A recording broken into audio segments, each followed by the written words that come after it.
In your lovely country. I've made my way here from the Amtrak Cascades train, and I had to describe to the immigration agent what I did, and he looked mildly confused. But I'm very excited to be here. It was so fun to do a show here previously, and now to do another one again, to get into some very fun chapters of the first book in the Heroes of Olympus series. We've got some really juicy ones to cover today, so I think we should just get right to the chase. And let's bring our guest on for this episode, because I'm never on this journey alone, always joined by someone, and here is a wonderful person who I've done improv with for years, and you might recognize him from being on the show, but also specifically at the Vancouver show last year. Make some noise for Nathan Cox!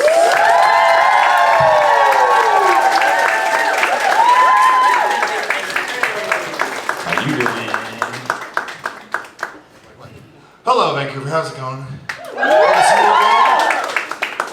Vancouver, a place familiar to you, given that your roots bring you from the northern part of Washington. It's true, as I think I also mentioned last year. I spent a big part of my childhood growing up in Ferndale and Bellingham, so like the great to mediocre child of Vancouver.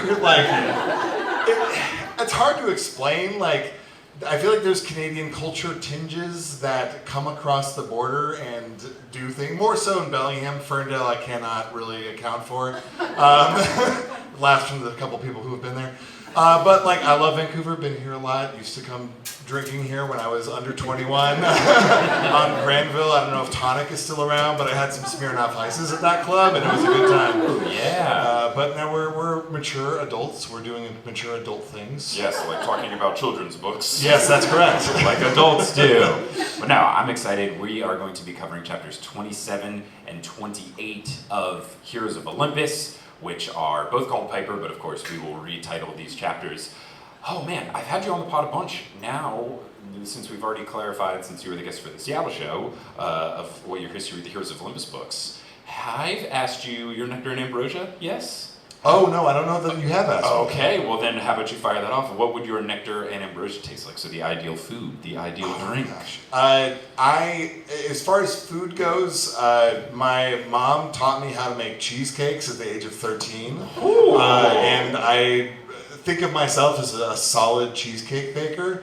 And so I feel like that's the thing for me. Also not that far from what ambrosia is in the book. Yeah. So for me, I think it's cheesecake. Mm-hmm. As far as a drink, I want to go with something that I actually drink now, but if I want to go back to my roots, when I was in high school and only drinking Mountain Dew, basically, no water, I feel like that's the thing that would actually bring me back to life, it would take me back to my base origins. Yeah. But there's no pride in that. It's not a good beverage. Are we talking original Mountain Dew, or are we talking Code Red, or Baja Blast? No, none of the imposters. Okay. Original Mountain Dew, yeah. Okay. I had a Baja Blast recently because I was getting food from Taco Bell, and I don't know, Taco Bell's up here too, yeah? Okay, so recently the way that the structure of Taco Bell's menus is, aside from being way too expensive for Taco Bell, is that I like to get the chalupas there, and getting 2 individual chalupas is the same price as getting the 2 chalupa plus a small taco plus a soda deal. Right. So I was like, well, I might as well get them more stuff, and then they were like, what soda do you want? I was like, well, I guess I'll get the Baja Blast. And I had 3 sips, and I was like, I'm good for the next few months. I recently, I saw it at a 7-Eleven, and I was like, you know what? when you have an experience put in front of you that is exciting but potentially dangerous, you take it. Yeah. And I had a bag of Doritos that were flavored mango chili Baja Blast. And it was upsetting how much it tasted like Baja Blast. I know what I signed up for, but I didn't want it, but I bought it anyway. I also have seen in a New York grocery store near my place that they have spiked Baja Blast. So like, Mike's Hard Baja Blast. Just to report on the audience, I heard lots of like, oh. So bring that. What kind of crowd we got tonight? So they're into it. Anyway, Percy Jackson. So let's get into chapter 27, which is called Piper. Now, where we last left our heroes, we had just gotten into the magical mall of sorts with the big M on the elevator doors. We've been greeted by this princess of Colchis, but we don't know exactly who she is yet, unless you are a big Greek mythology nerd. But this chapter starts with another banger of a quote, Piper wanted to run for the elevator. So she doesn't like that they're about to go shopping and everything. Feels like that the boys are under her spell of this princess.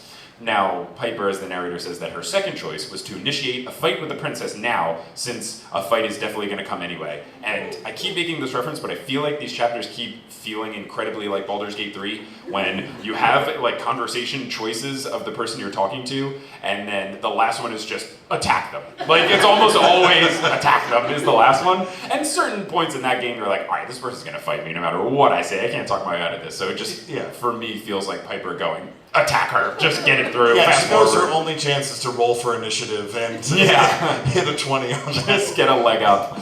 So she is spooked by I almost said who I know this person is now because I finished the chapters. She was spooked by the princess's face turning red when the name of Jason was name dropped. And now this princess is trying to act like nothing happened, which feels even more alarming. So Piper is convinced that Leo and Jason are under her spell. She tries to snap them out of it, but the princess stops them.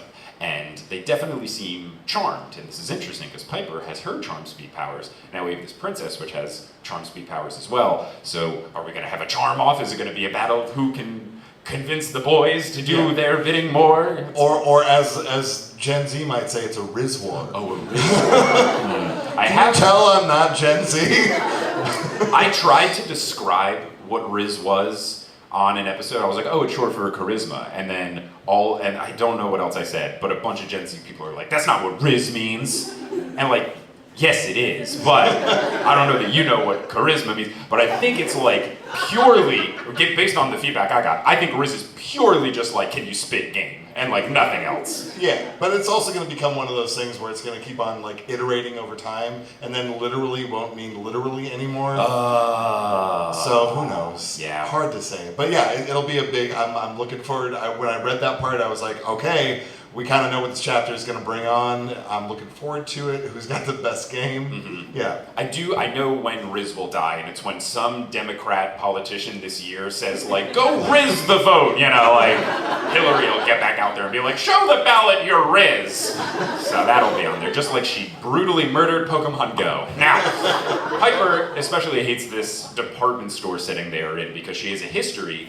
of stealing from department stores, but using her charm ability to get people to give her stuff. But she's the most interesting criminal ever because she will get these things stolen from the store, but then she will charm a UPS delivery man to send them back to the store, but then the cops find out that she did it anyway. It's all a big gambit just to make her dad pay attention to her and stuff, but it's so typical thorough. police enforcing property owners, and that's about it. But I did wonder if you could steal things through consensual persuasion, would you? And what would you steal in those scenarios? What to you would be like, all right, morally?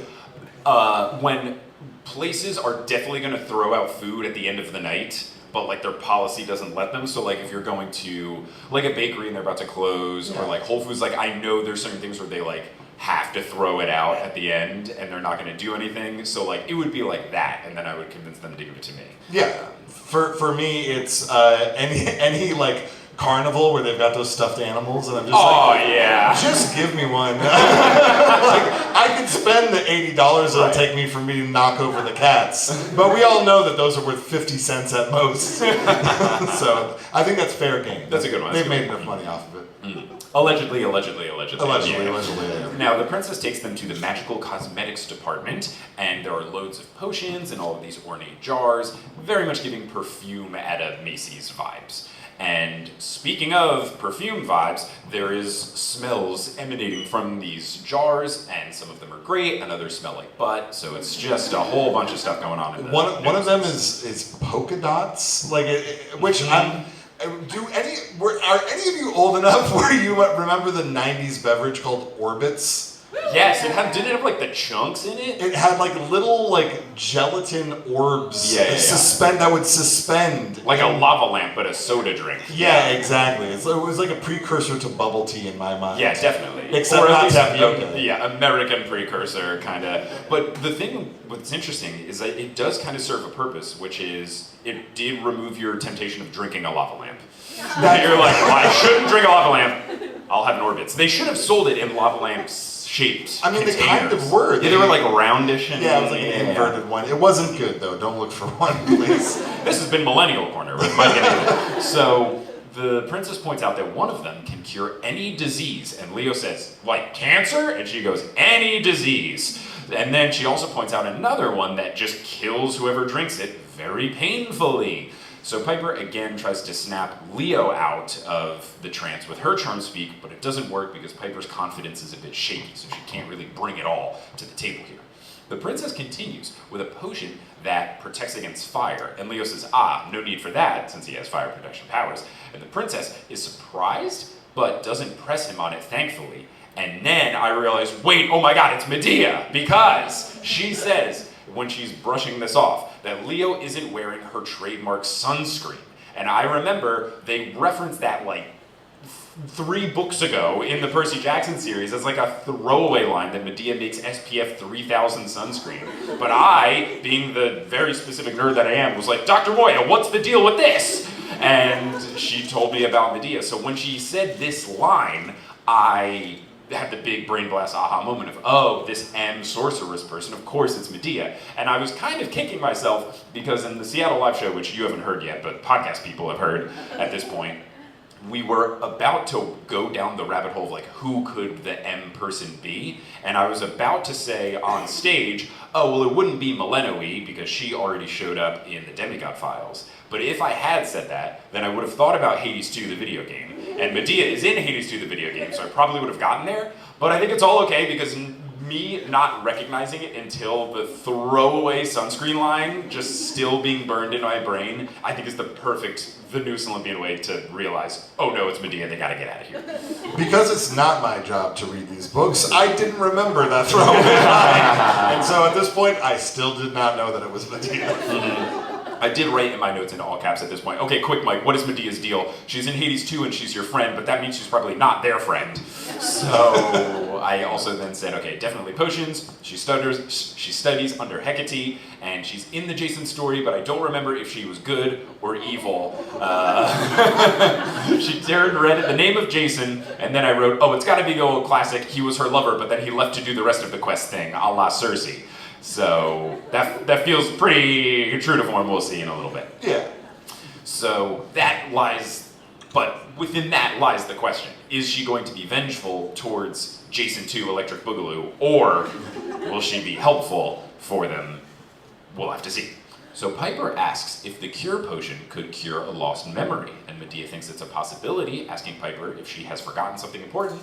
Piper tries to keep a straight face, but we're not sure how well that works. But inside she is thinking that this could help Jason since he's lost all his memories, but then she wonders, do I want him to get his memory back? I don't know. It's tricky because she has the worries, and she clarifies them here. She first wonders, would he learn maybe that he's actually their enemy and he wouldn't want to be on their side? But then she worries about the big picture of it all. Does Jason have a girlfriend back home? Which is really the priorities where we're at. Yeah, gotta get your priorities straight. Of course, 1000%. Yeah. Now, Piper ultimately thinks it doesn't matter, and that surprises her, but she realizes that she's thinking this way because she just hates seeing how much pain Jason is in, and she can see it every time he's trying to recall something and can't. He just gets so frustrated. So just as a friend, she wants him to not have to deal with that anymore, which I think is really sweet, and I think it's a good show of character from her. I agree, though, like, throughout all of this, and kind of like, I mean, throughout the books up until this point, it's not just the fact that she's like, oh, he doesn't remember his memories, but we've still gone over the fact that she doesn't know if her own memories are real. Correct. If, like, which is, like, I feel like that should supplant any of her, like, big romantic feelings to a certain degree, because otherwise you're just, like, smitten on somebody and crushing on someone. But if you know for sure that it could all be, like, fake, but then, like, what's real anyway? Like, we're delving into this in this book, but except they keep on, like, surface skimming it of, like, if your memories aren't real, then who are you and what do you feel? And does what you feel in a particular moment, is that all that actually matters? Yeah, that's interesting. Like, is your past truly your past if you can't remember your past? Right. But ultimately, Piper just wants to help him, even if it means losing him. So she asks Medea how much for the potion. At this point, I just kept writing Medea in the notes before the reveal because it was quite obvious to me. Piper asks Medea how much for the potion. Medea says the price is tricky because she loves helping people and always keeps her bargains, but sometimes people try to cheat her and then she shoots dagger eyes at Jason. So I thought, I'm gonna guess that she helped Jason find the fleece and then he screwed her over.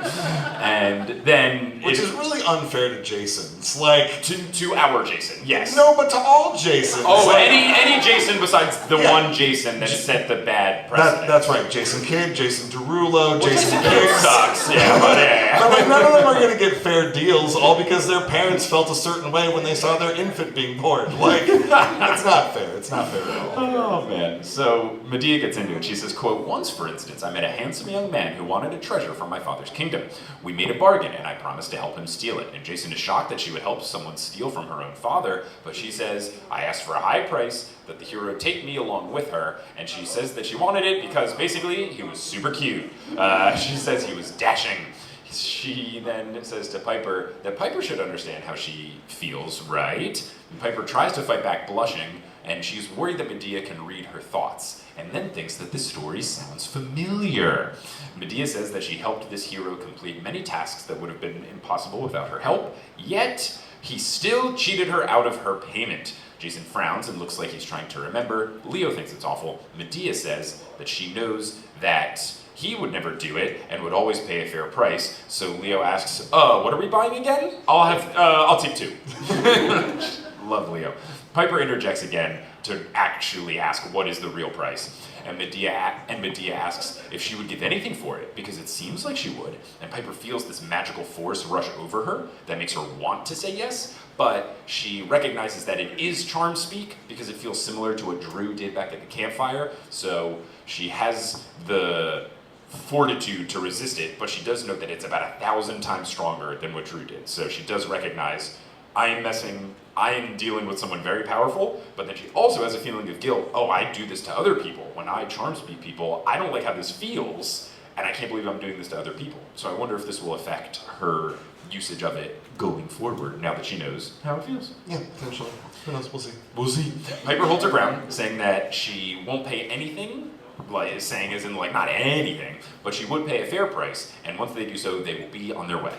Jason and Leo are kind of dragging their feet. Piper's getting frustrated at them. Medea is impressed with Piper for resisting her charm speak and asks if she's a daughter of Aphrodite before saying that they should all go shopping a little bit longer to determine what they want to buy. I do like that moment because it's a real like, oh, game recognized game, Piper. You're looking kind of familiar right now. Yeah, it's the Shaq meme of I was unfamiliar with your game. Yeah, exactly. Piper is confused since they've already settled on the potion being the thing that they want to buy.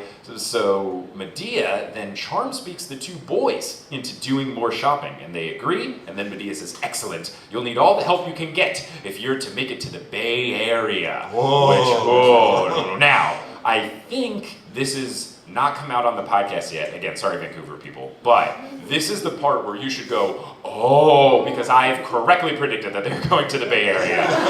So we had that dream where it said the rolling fog in the hills and the big scary thing on top of the mountain. Now, I used to live in the Bay Area, and there's that big scary radio tower thing on top of the hills near Dolores Park. So I figured this has to be San Francisco that they're talking about. So when the Bay Area gets slipped out here by Medea, I was very excited that my prediction was correct. I'm very happy. I would love if more of these books were set in places that I lived so that I could guess things more easily. But it does also feel like a little bit of didn't we already go to the Bay Area in the previous the Alice book? Yeah, the third one, Titan's Curse. Yeah, because that's where he's holding up. He's still there for all we know. Right. Yeah. Yeah, I wondered this in the podcast episode, and it gave me a little bit of doubt, but just that description of the fog and the big scary thing, I think it works because Mount Tam is not actually scary. It's just like a mountain. You can go hiking. It's pretty. But that thing, whatever the tower is, I forget the name of it, the radio tower that's on top of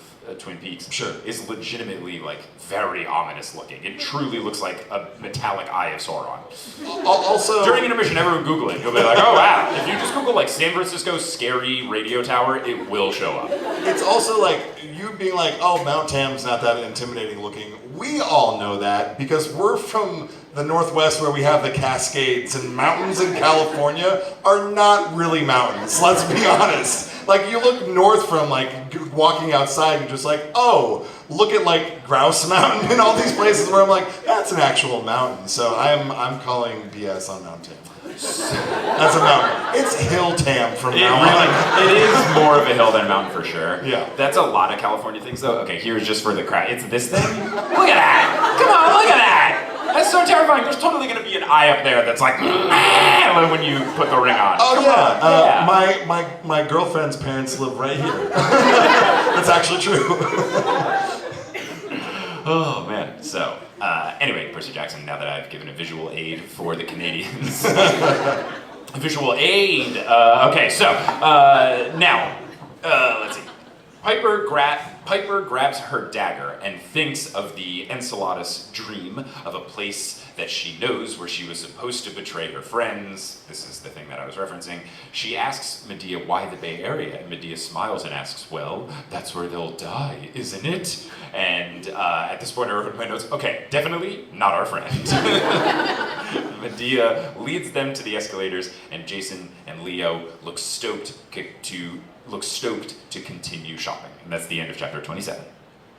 First of all, as a teenager, was never stoked to go department store shopping, unless I was going to Hot Topic to get a band shirt or a No Fear shirt from Target, maybe. But the only time that I have been stoked about going shopping in a department store is at the West Edmonton Mall. Yeah, West Edmonton stand Which was less for going to the Bay and more for the water park and the dolphin shows and the submarine ride and the mini golf and the ice skating rink and all of the other things. It sounds delightful.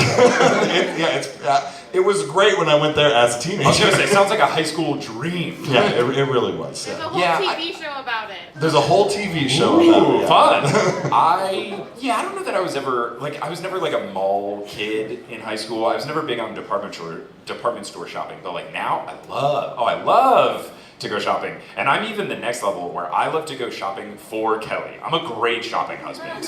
And Kelly, don't take it from me. Take it from Kelly, who told me, you're a great shopping husband. It's fun. We did it in Australia. She'll put all the stuff. I'll tell her what looks good. I love it. I love putting together stuff, as you can tell with my outfit choices. Big fan of it. And then you can tell and be oh, he just buys what fits. But that works for me. But they mentioned specifically Jason's interested in the sportswear, and I'm a 15-year-old isn't oh, look at those blazers, they're in season. Oh, not sportswear in terms of that makes sense. Your sports coat, not sports jersey. Yeah, the sportswear section. I think I believe I'm not a big department store guy. Yeah, it would but I think be it's usually suits and stuff like that. Well, maybe he's just a man of taste. Now, I have retitled this chapter because I like to give it the Percy Jackson more quirky titles. I have retitled it "The Boys Make Me Go Shopping." Just like a little twist. Did you have a quirky title for it? For me, it's just the ladies spit game. Oh yeah, it's that's all that they're doing. That is what happens. Now, after I wrote this title, I wrote in my notes, I'm just waiting for a OMG, I can't believe the boys want to go shopping joke, because it feels exactly like the type of joke Rick will make. And let's get into chapter 28. So, chapter 28 is also called Piper. Now, this one is much longer, but this one opens with, Piper cornered the princess as Jason and Leah went off to check out the living fur coats. Now, one, boss move from Piper to corner her, but number two, living fur coats? I don't know that I wanted to be wiggling and writhing, and then they later describe basically like a Davy Crockett hat that Leo puts on and it starts to move around. That sounds horrendous. Absolutely not. The only situation in which I don't want that to happen is if I am being the mama opossum for like 100 baby opossums and they're all riding on my back, but they're having a great time. I'm feeding them snacks. It's consensual. Yeah. They're cute. I'm cute. It's great. That could work. Yeah. Piper asks Medea if she really wants them to shop for their own deaths. Medea confirms and adds that she is a seer, so she knows Piper's little secret about maybe having to decide between helping the boys or killing them to save her father. And I didn't have to wait long for my joke because the next line is, quote, boys interested in shopping for clothes, a definite sign they were under an evil spell. Which I think is rude. I love to go shopping. Piper asks Medea who she is, and she says that she already told her. She's the Princess of Colchis. Piper asks, where is that? And Medea corrects the proper question is, where was that? As it was lost eons ago. And that worries Piper, because the princess doesn't seem older than 50. So if that was eons ago, she might be magical of sorts. So then Piper just straight up asks her, how old are you? And I wrote as a joke, oh, that's not very ladylike. And then Medea goes, a lady should avoid asking or answering that question. Medea continues saying, let's just say the immigration process to enter your country took quite a while. My patron finally brought me through. She made all this, and then gestures to them all, possible. So instantly, she uses the word patron, and I'm just like, okay, it's a Gaia thing. Right. We covered in the previous, in the Seattle show, that like we both he had figured out previously that the big bad seems to be Gaia. Mm-hmm. I just dirt woman really like sold that for me. But they only used that word patron before when specifically talking about DW. They've only used it for... Not Darkwing Duck, Dirt Woman. Or was DW also, was that Arthur's brother from, or Arthur's sister from Arthur? Yeah. Oh, do you want to talk about a villain? Oh. But they've only used patron for Gaia or Hera. So I wrote that in my notes. Oh, okay. Because Hera said that to Jason, that she's her patron. So Got it. clearly in this battle of what seems to be Hera versus Gaia, when they're bringing in people to their side, they become the patron. So initially when she said patron, I was like, okay, if she's good, Hera, if she's bad, Gaia, unless Hera's going really off the rails with this gamble. But it goes pretty quickly. Piper also doesn't like the word patron because she knows that that has been used for these two folks. And it's definitely Gaia because Medea continues that her patron is only bringing through those with special talents, and she only has a request of Medea that the store, and her only request of Medea with the store is that it have an entrance underground, which is very Gaia coded, so that she, Gaia, could monitor clientele and just do that every now and then as, you know, the deal of we'll give you the store if you do this for me. I am definitely very confused though as to the exact powers and influence and abilities of Gaia at this point, because sometimes they're like, oh, she's mostly asleep and only awakes every once in a while, and then when she is awake, she's building a 5-story shopping center with all sorts of different departments and living fur coats. Like her powers seem to be very mixed. Also, how long has this department store been there? Yeah. I'm curious about that. We have a line from Medea where she says that she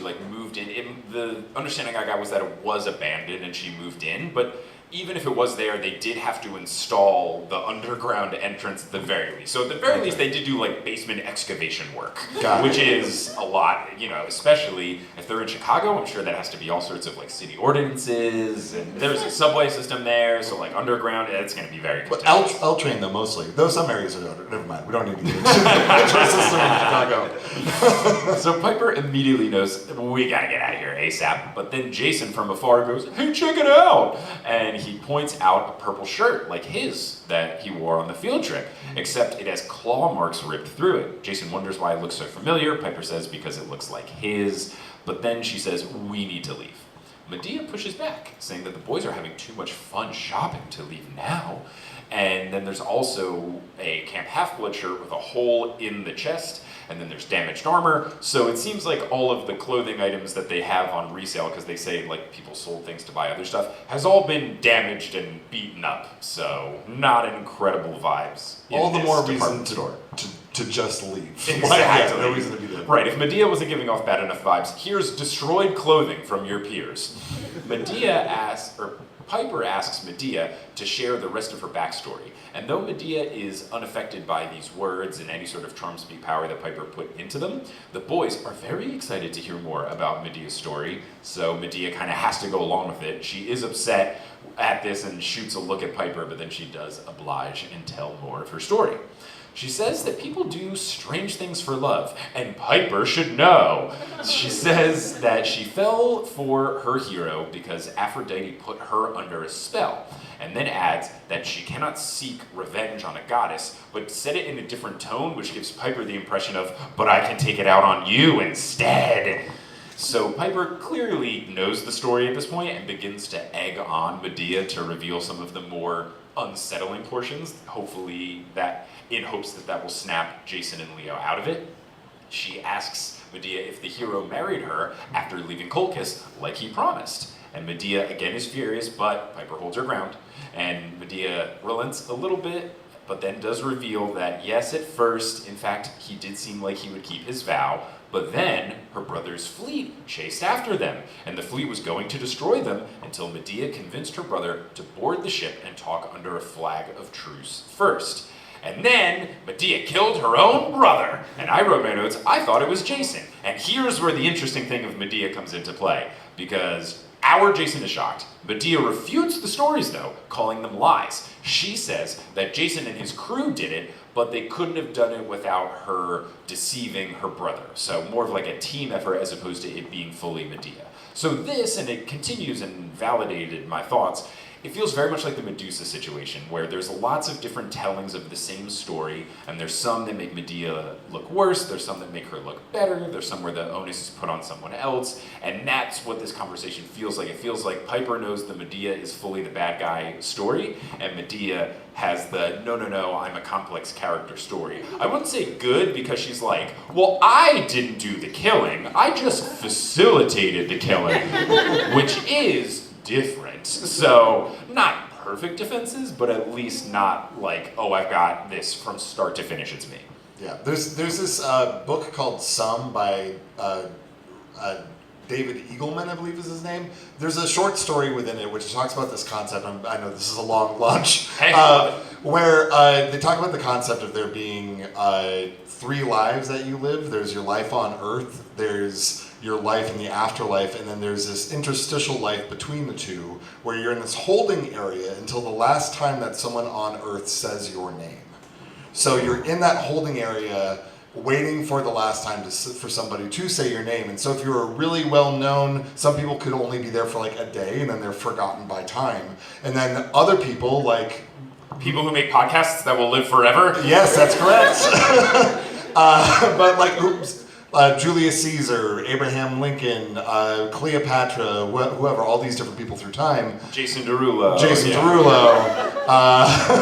The longer that you're there, it's both like a reward and a punishment, because it shows and it demonstrates that you are remembered and that you're known, but that the longer you're in that area, the further people's memories of who you are will get from who you actually were and who you know yourself to be. Ooh. So I was thinking about that in this, in which like they talk about like Medea and like she's in the underworld, and I don't know what all she can see and can't see. They talk about that like a little bit later.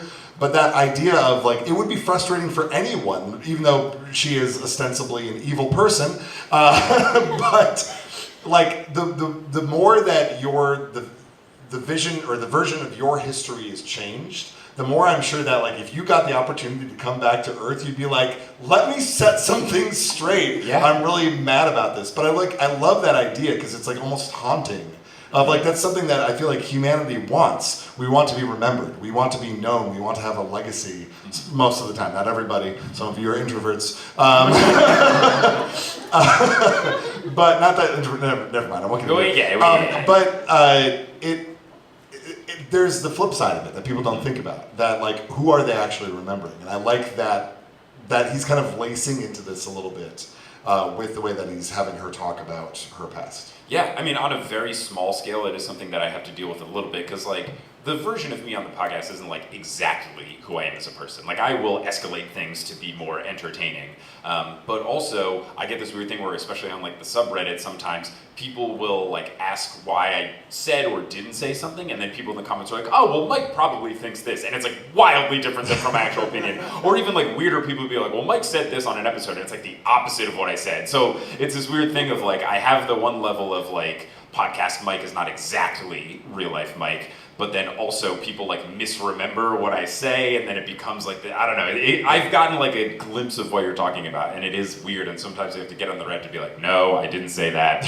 No, I don't think this. Yeah, also, weird. Everybody thinks that your hair always looks like that, but it's just for shows. The rest of the time, it's a middle part. It just like. And I get it permed. I'm a Gen Z boy and everything. So Medea says that they threw the body into the sea, which stopped the fleet since they had to search for it to give it a proper burial. And now this is starting to come back to me a little bit more, because I believe Dr. Moy and I talked about the Medea story way back on an earlier mythological episode of TNO, and I feel like there might have been something else that referenced it. I don't know if it was a Percy Jackson book or another book, but like it was starting to come back to me, much like Celine Dion. Canada, yay! So, that music video is great if you're not already familiar with it. Watch the It All Coming Back to Me music video by Celine Dion. That rips. It's wild. So, Medea ends saying that her hero forgot all of this and still betrayed her in the end. Jason asks, what did he do? Medea says that Jason, should know the story since he was named after him, which is, it's one of those like, I don't know, it's like, oh yeah, your name's Jason? Tell me everything about every Jason ever. It's such a weird flex, like, you should know everything about this person. Jason doesn't know anything. He has no memories. He doesn't know what he had for breakfast. Like, he's got no idea who he is. This is also the moment for me where it finally clicks. Like, for the past chapter and a half, I was like, you know who this is, you know who this is, it's on the tip of your brain. And then finally, when she said, oh, that's your name, I was just like, there it is. So yeah. I felt foolish a little bit. It happens. Now, Piper says, if the hero is the original Jason, then Medea should be dead. Whoa! Medea smiles and says, new life, new country, which is my new favorite version of New Year, New Me. And she admits that she made mistakes, but they were done for love, which I guess makes them okay? Medea turns to the boys and lays on the charm speak again, asking if they would do the same for someone that they loved. And Jason says, oh, sure. And Leo says, okay. Which is a great response. Piper can't snap them out of it, and they continue shopping, with Medea alluding to determining an asking price for Coach Hedge and the Storm Spirits who are in the cage, and that's what we're really trying to get, because we want to save Coach Hedge and deliver the Storm Spirits to Aeolus. So Leo gets distracted by an armored forge along the way, and Medea identifies it as the H2000, designed by Hephaestus himself. It's hot enough to melt celestial bronze or imperial gold. And I wrote, finally a name for the Roman stuff. And then that would mean that Fliptide has the properties of being made out of imperial gold. And Jason twitches as if he recalls this term. So Medea confirms that yes, imperial gold is what his coin sword Fliptide is made of, and imperial gold must be consecrated in the Temple of Jupiter on Capitoline Hill in Rome. I'm wondering if I've been there, because I've been to Rome a couple of times, so I've probably been there by accident. I never brought any gold there to be consecrated, but now I'm tempted to do so. It is powerful and rare, but it is also volatile, just like Roman emperors. She warns that Jason should never break his blade, meaning that at some point in the series, his sword is 1,000% gonna break, and it's gonna do something. Maybe they'll intentionally break it to defeat a villain. His sword is breaking. I'm gonna mark it in stone right now. Also, I know that this version of gold is supposed to be super strong, but normally gold is actually tremendously soft. Yes, not good for weaponry. Horrible for weaponry. I guess after the consecration process, maybe it becomes much more firm. And what's very interesting is that next, speaking of gold stuff, Medea points out a golden throne that will trap you if you sit in it, which is cool, anything from mythology, and something that they brought into season 1 of the Percy Jackson TV show, which is very interesting, and I wonder if that led to them being more okay with putting that into the TV show. I think it was a great improvement in terms of just like the logistics, because basically instead of all the mechanical spiders, they did the golden chair, and I talked to some people in production and they were just like, yeah, animating all that spiders would have been hard, it would have looked weird, it would have, like the golden chair thing is better, it even fits thematically with the myths, so I think it's cool. And I was wondering, because I had found that a lot of Percy Jackson fans, I don't think like TNO listeners or podcast people in general, but more of like the people who like to complain in the YouTube comment sections, those people were all mad about like any change that the TV show made, but this one they didn't seem as upset about, and I'm wondering if it's because they're like, oh, well it comes up later in the books, so it gets a pass for now. So Leo walks up to the throne like he's ready to sit in it, but Piper thankfully stops him. Leo asks how much for the throne and the oven. Medea says 5 great deeds for the seat and 7 years of servitude for the forge. Medea then whisks him down the appliance aisle to look at more things, and then Piper lets them go. She doesn't like the idea of leaving him alone with her, but she thinks that trying to snap Jason out of this one-on-one is her best shot at breaking this spell. So what does she do to do this? The tried and true method of slapping Jason in the face.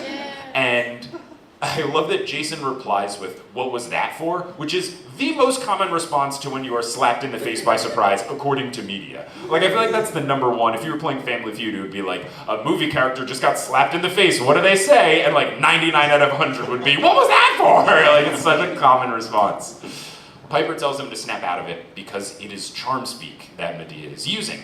Jason thinks, I don't know, Medea seems okay. And Piper says, she most certainly is not okay. She should not be alive. This is a problem.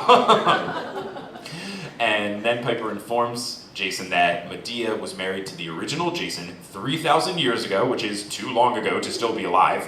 And now Piper is convinced that Boreas' line before about souls no longer being confined to Hades and the underworld isn't just about monsters not going away, but it's also about people who were in the underworld coming back to the surface. So she thinks that the thing that was already super ominous has somehow become even more ominous. Well, my question here is, like, can any dead mortal come back? Because she says that she's mortal.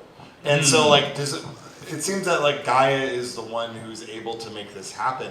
Yes. But can other people make it happen? Or even if it is just Gaia, my thought, the first one I went back to is, could she, as leverage, if, like, Piper's, like, doing great on, like, or not great, but, like, kind of, like, being like, well, am I going to save my dad, or am I not going to save my dad? Will I betray my friends or not betray my friends? I feel like if she brought back Leo's mom, that's like an instant. I feel like he would betray them right away. Like, not that I don't like Leo, but like I'm thinking of like who are the high stakes mortals that are dead that Gaia could potentially bring back. I really like that. I do think it is something where any person that is dead in the underworld, I think now is up for grabs, but some powerful being has to yoink them out of the underworld. So it's not just like, I don't know, it's not just like Willis Reed is going to come back and like dunk on someone. He's a basketball player for the Knicks, who is tragically passed.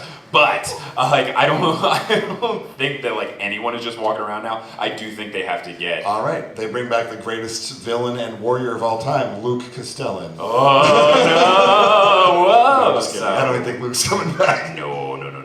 But I do think that's an interesting thing of. Gaia could start doing that. Don't necessarily just bring someone evil to help me, bring someone to toy with the people that they're fighting against. It's quite fascinating. Or if they like turn them and have them fight against them. Oh my gosh. Like Dark Riku in Kingdom Hearts. That's right.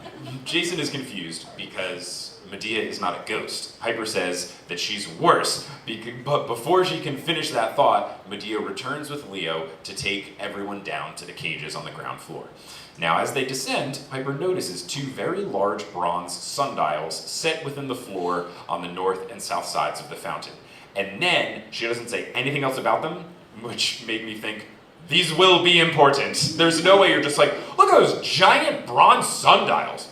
Anyway, there's also a cage. So out of the cage, she sees the storm spirits in one of them, and she thinks there's at least a dozen, she says dozens, plural, in there, spinning around. And then the other cage has Coach Hedge, our beloved satyr friend, trapped in there. But Leo says, he looks okay. But the narrator reminds us that he is petrified, so he is frozen. So I don't know how okay you can be when you cannot move. Controversial statement. At this point in the book, as a reader, I don't care about Coach Hedge. Oh, interesting. We saw him for like a couple hours. He did do the cool ran up the hillside and rescued Leo, I think it was. Yeah, and basically sacrificed himself for the team. Yeah, but even all of them have known him for 2 days? Yeah. I'm like, the stakes aren't high. If Hedge gets lost in this process, Yeah. I wouldn't be willing to let him go.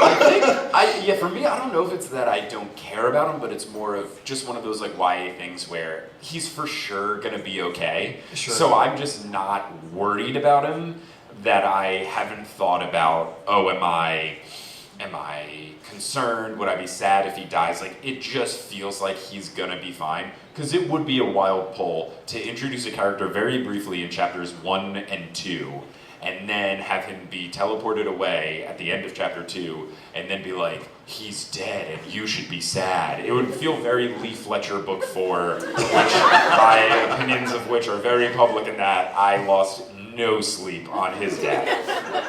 That I think Hedge is my Lee Fletcher. I just think he's going to be completely fine. Medea says that they can work out a barter negotiation for the spirits, the satyr, and the potion. She asks Piper if she agrees that that's better than, quote, starting unpleasantness, which is definitely a reference to Piper wanting to fight as soon as possible earlier, so pretty clear that Medea can read her mind. Piper doesn't want to listen to her, but her friends do, and Piper needs more time to think, so she says, sure, let's negotiate. Leo immediately asks, what is your asking price, Medea? And that is not the best tactic in negotiation. You want to set the tent pole. I learned this from my business minor. I'm upset that throughout all of this, there's almost no actual bargaining. Earlier, let's get the when logistics. she's 7 great deeds and 5 years of servitude. 5 great deeds, 7 years of servitude. How about 3 mediocre deeds and 2 hours of community service? Right. You gotta make a counter offer. Right. And even Piper's not making counter offers. I understand that the boys are under a spell, so they're just yeah, sure, whatever, I'll do anything. Right. But make some sort of At offer. the very least, just give the offer that's super duper duper low, and then maybe she'll go for it. I definitely did that once in a negotiation where there was a thing and they were like, how much do you want to pay for this? And I was like, I don't want to pay for this. And they were like, that's not going to work. And I was like, okay, fine, you got me. But I was like, worth a shot. And then you turn on the charm speaker, we're like, you will give it to me. $1, Bob. Yeah. So Leo asks what the price is, and Medea calls it out as not a good strategy. And then Medea thinks about it a little bit, saying, all right, well, you want me to release the satyr even though he has attacked her storm spirits. Piper says that the spirits attack them, and Medea says that this is one of the favors of her patron, sending the storm spirits to abduct them being the crew. So Gaia went to Medea and said, hey, get these storm spirits, bring these people in, but that was unsuccessful. But Medea says, no harm done, because you have arrived here anyway, free of will. So this feels very like the Fates, where they would have a very ominous, vague thing of, they will end up here, and you think that it's because the spirit stealing will be successful, but it's just because they found their way here on the quest. Medea knows their full intention with the storm spirits, wanting to capture them and bring them to Aeolus, so she says that the price will be high. Piper can tell that Jason and Leo are ready to take any deal, so she tries to pull out the rug from under them and lays it all out there. This princess is Medea, one of the most evil villains in all of Greek mythology. And I wrote, really? But then we learned more about some of the stuff she did, and I was like, okay, I don't know all of the Medea stories clearly. Yeah, I did a deep dive at this point to be like, I don't know if I believe that. And once we got to poisoning and murdering children, then I was like, oh, all right. Oh, okay, fine. Yeah, okay, yeah. But Piper continues. Piper continues, she helped the original Jason steal the Golden Fleece and tells Jason and Leo that she is untrustworthy. Piper puts as much power behind this as she can, and she thinks that the sincerity of her description is adding to the power, and Jason backs off, and Leo appears to have snapped back to reality. Oh, there goes gravity, and Medea goes in for a save and an appeal to the boys, admitting that, yes, I am Medea, but I am misunderstood. Women back then had no power or leverage, usually couldn't even choose our husbands, and I zagged while the world zigged by becoming a sorceress, and I saved OG Jason's life. Jason checks that she really has risen from the dead. Medea confirms and credits her patron for doing so. Leo is spooked by her reforming like a monster. Then Medea spreads her fingers and steam emits from her nails, and she warns the team that what's going on is infinitely worse than a stirring of monsters from Tartarus. She says that her patron knows that giants and monsters are not her greatest servants. Medea is mortal, so she will learn from her mistakes. And now that she is back in the land of the living, she will not be cheated again. She's prepared to give her price. Piper warns the boys that Medea back then was bloodthirsty. Medea says, that's a lie! And then Piper says the next part of the story, Jason, OG Jason, planned to dump Medea and marry the king's daughter, and Medea screams, quote, after I bore him 2 children, still he broke his promise. I ask you, was that right? And I mean, she kind of has a point. I feel like if you're going to have kids and then leave, that is a huge jerk move. You'll find no disagreement here. Yeah. This is the copious amounts of knowledge I've learned from being a dad now, that cheating on your wife when you have kids is really bad. Jason and Leo agree, Piper presses on, and though she admits it may not have been right, Medea's vengeance wasn't correct either, since she murdered her own children to get back at Jason. And I was like, oh, okay. But then she continues, Piper saying that not only did she do that, but she also poisoned Jason's new wife and fled. Medea says this is another lie out to tarnish her reputation. She says the people of Corinth killed her children and drove her out, all while Jason did nothing to protect her. And I'm very intrigued, and I definitely got to ask Dr. Moy about this, of what are all the different interpretations? When did they come around? Like, is there a different time period where certain things, is it like author-based? I'm very curious to see all the different paths of Medea. Regardless, as the reader in this moment, do you believe her?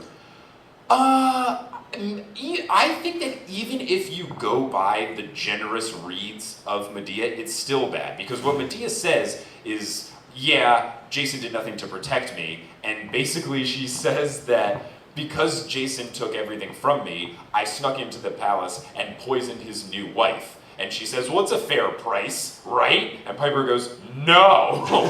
But I think even if you have the most generous read on the situation, facilitated the death of her own brother, but didn't do the actual killing, and then didn't kill her own kids, but did kill someone's new lover, sure, that's not as bad. It's still murder. I'm not asking if it's as bad. I'm asking, do you, when she's giving you this in this moment, she's giving you this version of events and said, that's not actually what happened, this is what happened, do you believe her that I think I do. I think I do believe the thing that it's like, I didn't do the actual killing, I just facilitated it, and like, no, the town killed my kids, I just killed the new girl.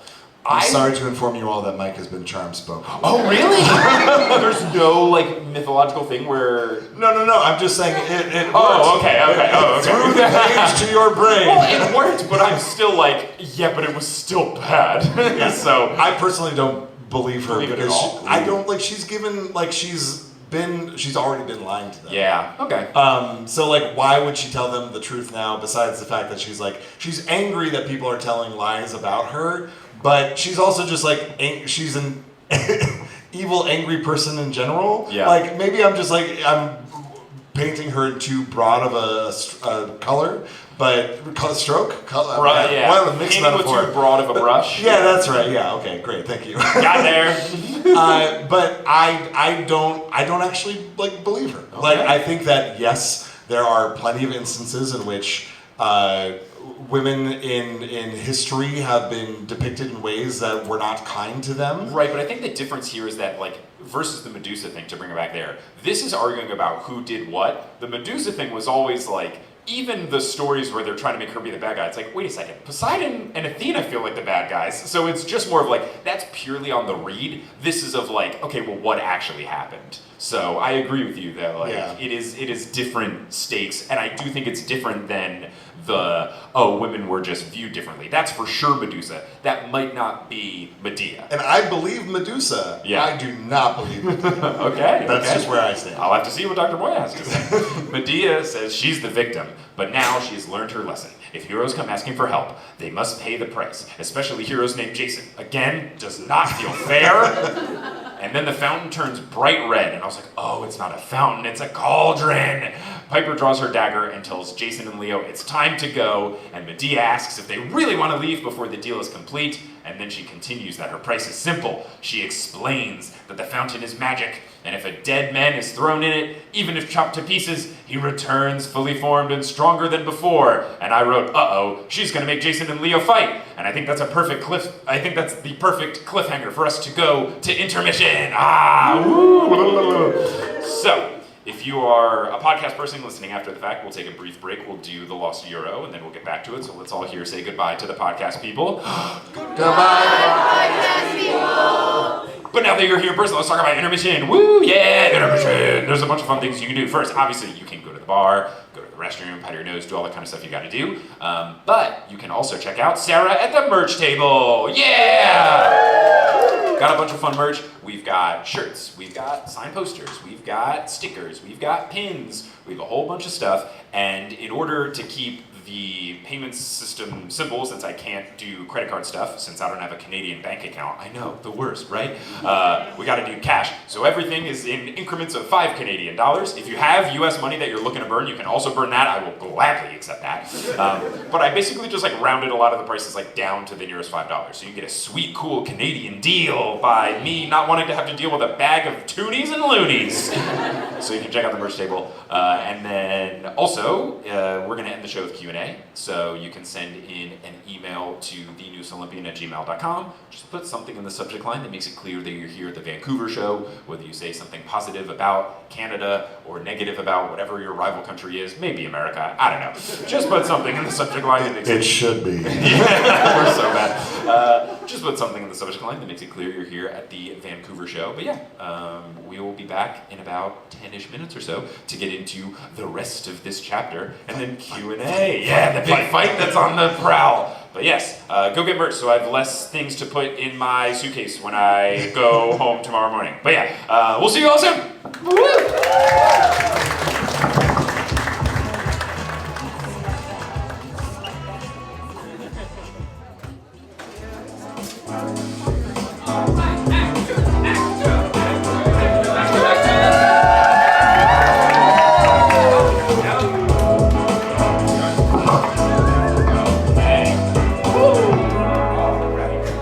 Hope everyone had a good intermission. I missed you all so dearly.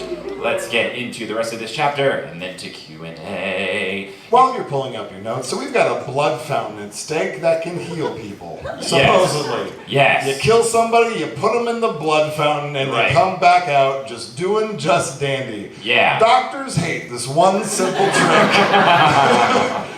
Got an illness, kick them in the blood fountain. But first, chop them up into pieces That- for extra healing and health. Yeah, for maximum coverage. Yeah, Yeah, it's it more gets- surface area. Yeah, it gets all in there. Yeah. Okay, now, so that's where we're picking up here. Leo is intrigued by this blood fountain, and Piper says it's a trick that Medea has pulled before, once on a king.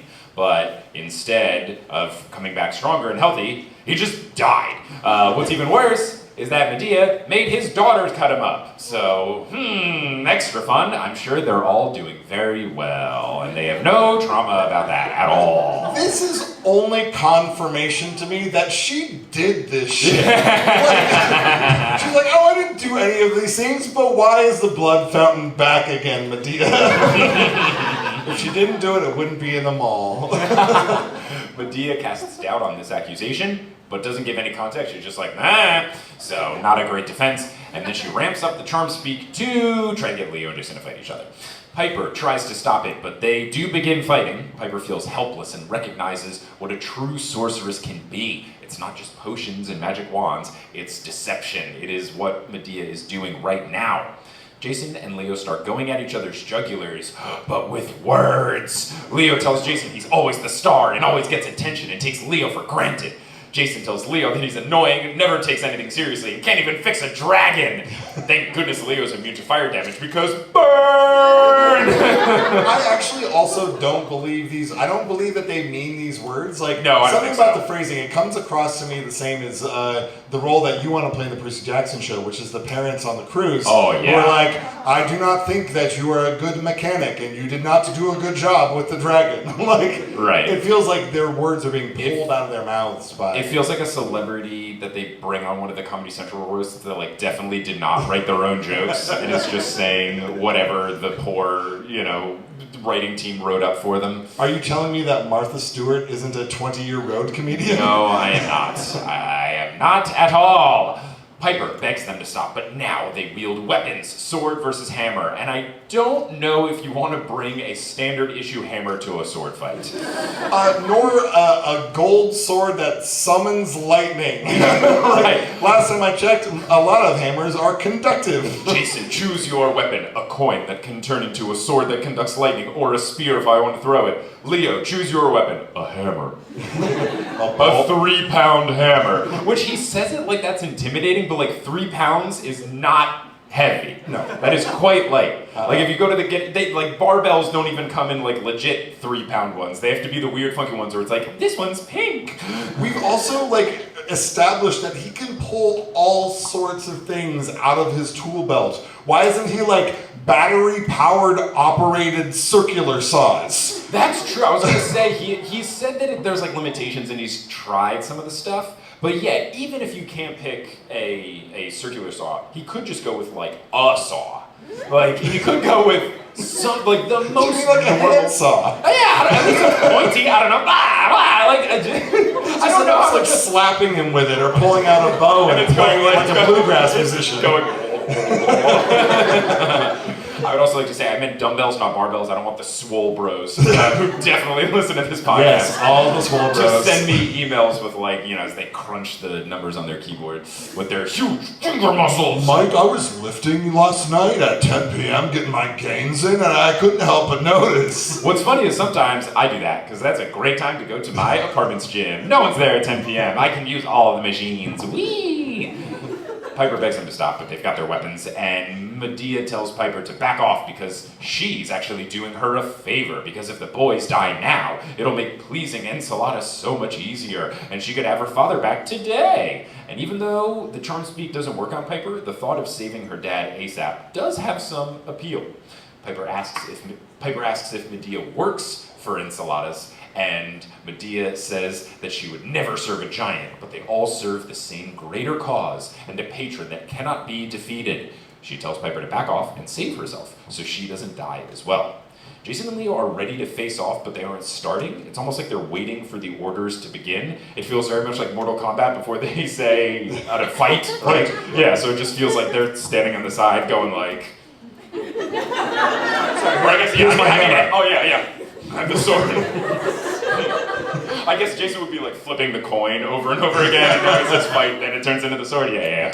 So it feels very much like that. So Piper thinks that this pause must be because they are trying to resist Medea. So that does give Piper a little bit of hope.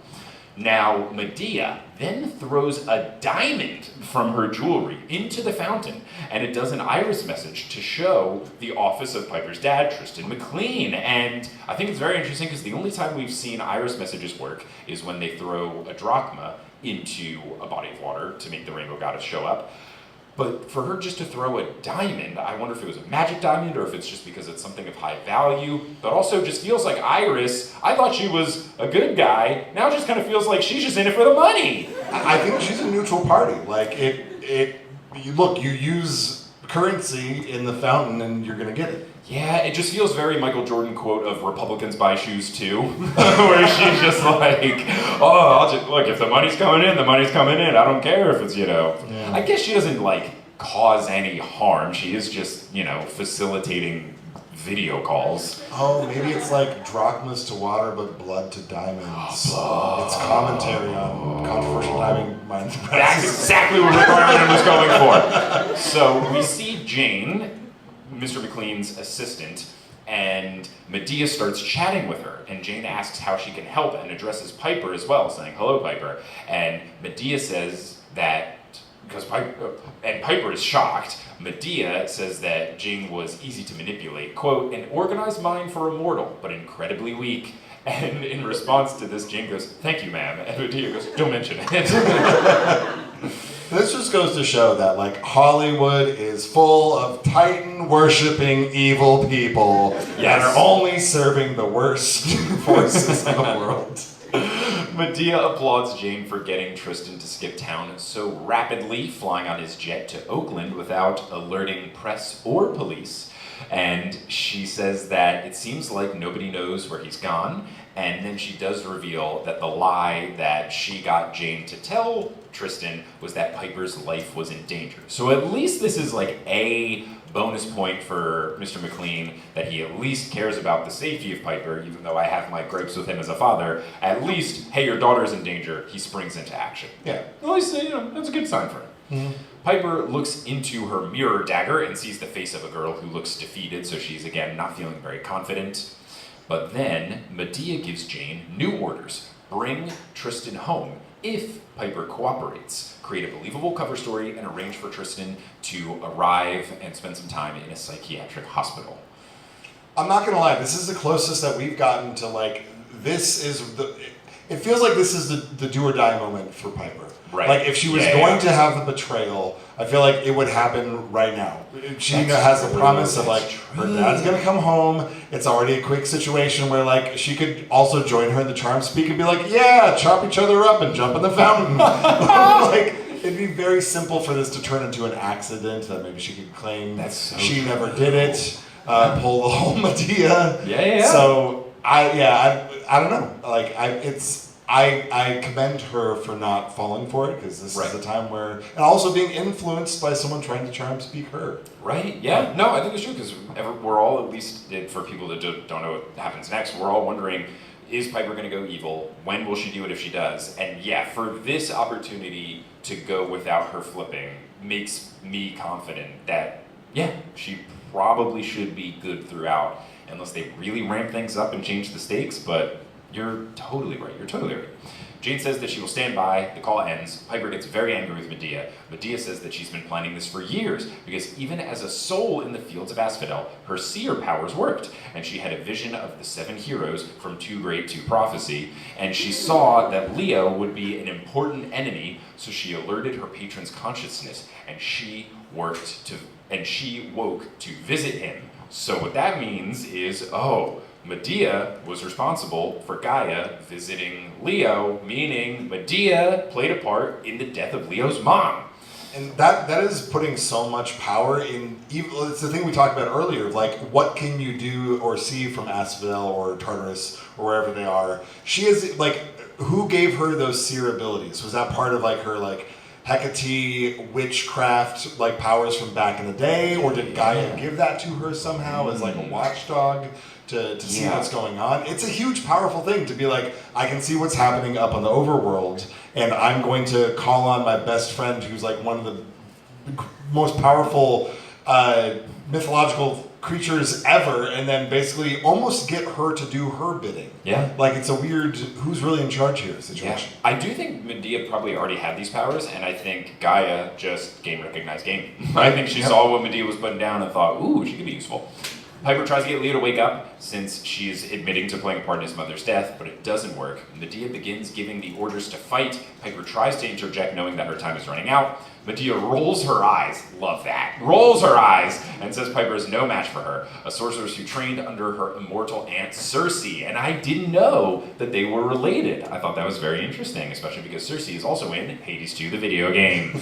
She then directly orders the boys to kill each other, and we get this quote, "Jason, Leo, listen to me. Piper put all of her emotion into her voice. For years, she'd been trying to control herself and not show weakness. But now she poured everything into her words, her fear, her desperation, her anger. She knew she might be signing her dad's death warrant, but she cared too much about her friends to let them hurt each other. Medea is charming you. It's part of her magic. You are best friends. Don't fight each other, fight her.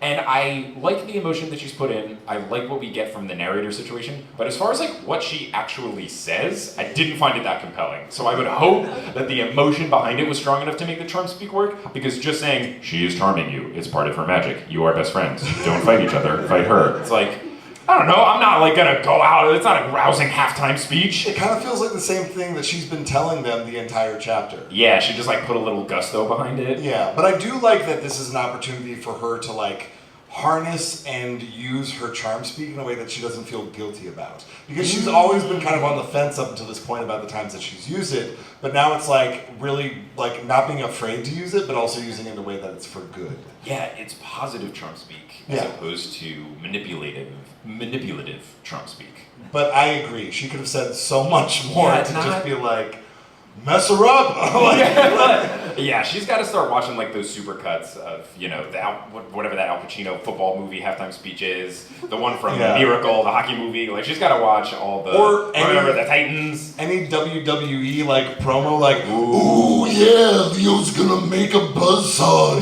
cut you in half with it. Yeah, brother. like get it, lean into it. I know that was Macho Man Randy Savage, but Macho Man Randy Savage also plays Bonesaw in the first Spider-Man Tobey Maguire movie. So Bonesaw is ready! So good. So, Leo is... now, this does work.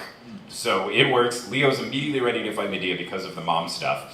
Medea is miffed, but she says she will receive her payment another way. Jason swings at her, she poofs out of the way, taunts him, and then summons the giant sundials, and I wrote, Chekhov's sundials! to move and unveil two snarling, golden, but real like flesh and blood, not mechanical, dragons that are the size of camper vans. And Leo says, so that's what's in the kennels. And I wrote, Chekhov's kennels! Because they were mentioned 2 chapters ago. Also, the idea of the dragons being contained in sundials, I'm like, they don't typically have a container inside of them. It felt like Rick was like, give me, Greek objects, let me, sundials. My interpretation of it was that like they had big pedestals and they kind of like rotated out of the way to reveal, much like in the Colosseum, where it's like a hole in the floor and then the cage is like connected underneath. Okay. So I think it was less that they're in the sundials and that the sundials are like blocking the exit way of the cage. That's how I viewed it. All right, I just think of them as like a flat circle with a wedge on it, or like a... Yeah, I guess in my brain I'm viewing them on some sort of pedestal, but that's because they are in Hades 1, the video game. When you unlock it, it's like on top of a thing. Yeah. There we go.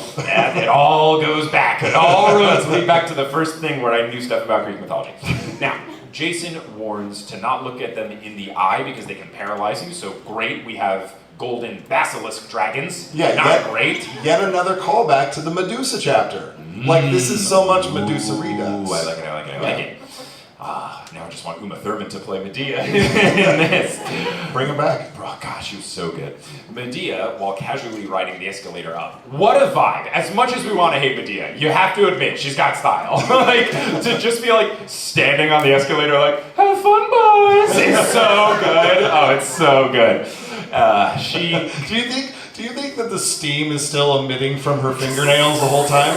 Also, I don't think that ever gets brought in as to why she's doing it. In my mind, it's like I think it was the iris message, but it said it was the water from the fountain, so maybe not. Yeah, it's the diamond. I guess it's just vibes. It's like when you go to one of those like 4DX movie theaters where it's like the next dimension of being there. Yeah, I've never done one of those. That's one of those things in life where it's like I would definitely do this if I don't have to pay any money. But if I'm already going to pay $20 for a movie ticket, I'm going to pay $10 extra so that my seat goes like this. I think it's just like a cool party trick that like Cersei like taught her, and she's like, well, I gotta use it sometimes. Anytime I'm leaving the party. Yeah. So she confirms that these dragons will paralyze them, and she says they are sun dragons, gifts from her grandfather Helios that she has had for a while. So I also didn't realize her grandfather was Helios.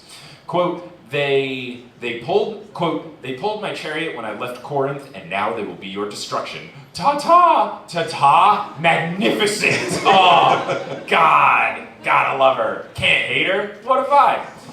The dragons attack. The boys start fighting back. Piper notices Medea getting closer to the appliance floor, so she goes, oh no, so she starts chasing after her. And then Medea, which I think is very funny, who has just been casually riding the escalator, once she sees Piper chasing after her, she kind of goes like, oh shit, oh, and starts power walking up, which is very fun. And in my mind, she's got like a long dress that doesn't, she can't do the full like movement of her legs because it's like a pencil skirt or something. That's not a pencil skirt. I don't know enough about fashion. A narrow hem. It's one of those. I don't even know what the dress is, but not only does it have the one slip up the one slit up one leg, but it has the slit up the other leg. So like if you sit, you can have like the dress in the middle. Mm-hmm. I don't know what type of dress that's called, but yeah, I think it's very like I saw someone wearing it on a British panel show once, and I was like, that is a powerful article of clothing. Yeah. And I can just imagine her doing it so that she can have optimal leg range of motion movement, because Piper does say that like she's like Medea was fast, like she's old but she could move for a 3,000-year-old woman who looks 50.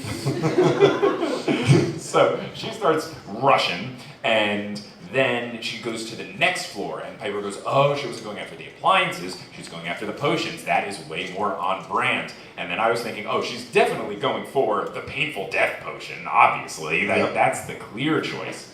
Piper worries that running with a dagger could result in a very heroic death of tripping on the escalator and stabbing herself in the nose, which is quite the visual. She grabs a shield from a mannequin as she goes, and she continues upwards, but it's no use, as Medea is already at the potions counter. And yes, Medea, of course, has the painful death potion in the swan-shaped bottle. I wonder if the swan was important. I'll have to ask Dr. Moy if that means anything. Doesn't Hera turn into a swan, and that's how she, like... She's a peacock, I thought, but maybe she's also a swan. I feel like there's something with Zeus and swans, and, like, something bad happens with the swan and with Zeus, but we don't need to get into that. Greek mythology gets Helen of Troy? Okay, who's one person who feels really confident about the swan thing? Okay, you are pointing at this guy in a hat. No, okay. Oh, is that Ben? Yeah. Oh, hey Ben, what's up? Here in the front row, here in the front row. So there's a myth where Zeus turns into a swan to seduce a woman. Zeus turns into a swan to, air quotes, seduce a woman. Yeah, and, you know, Greek mythology. Yeah, Zeus does Zeus things, yes. Yeah. Okay, awesome. Yeah, yes. And that was Sarah, right? Yes. Sarah's running the merch table. Yeah, give it up for Sarah! So maybe it's a Zeus connection? Yeah, I wonder. Yeah, and also like swans, the most seductive bird or animal of all time. Also, swan shape, you know what would be really hard? Cleaning that bottle. Are you kidding me? Trying to get a sponge in there? No, that's a one and done situation. You throw that at Shatters and you call it good. I'm done, Spike. Yeah. So, or you could, nah, I don't need to get into the logistics of trying to clean it. No, Is the dishwasher safe? Let's get into the minutia of swan-shaped bottles. I have to, you could either, now that I'm cleaning lots of baby bottles, you have those like, I have a couple of different brushes of different shapes to like get in the different crevices, but also you could do a thing where you just kind of like pour some soap in it and then like cover the lid and then just like shake it really good to get it all sudsy, and then But then you gotta rinse it like... I know, so many times. Oh gosh, you know, podcasters are real people too. We go through the same things that you do. You know how when you're listening to a podcast, you're doing the dishes? Sometimes I do dishes as well. Someone's listening to this and rinsing out a soapy bottle right now. And someone's doing the thing, they're like, this is so annoying, my brush doesn't fit. Yeah. I feel you, listener. I feel your pain. Now, anyway, Percy Jackson. So then she's got the swan-shaped bottle. Piper follows her instincts and just chucks the shield at her like she's Captain America. She just throws it. Not like she's Zagreus using the Aegean shield. That's good. That's much better. That's a better reference. Yes. So she chucks the shield at her. Medea was not paying attention, so it hits her right in the chest. She crashes into the counter, falls over it, breaks some bottles, the shelves come down. They're all mixing together, and a lot of them are on Medea herself. And she says, "Fool, do you have any idea what so many potions will do when mixed?" And Piper hopefully says, "Kill you?" It's so funny. I think that's the first time Piper's like truly had like a laugh out loud joke moment. It's such a good reply. Like, you're gonna die, I hope.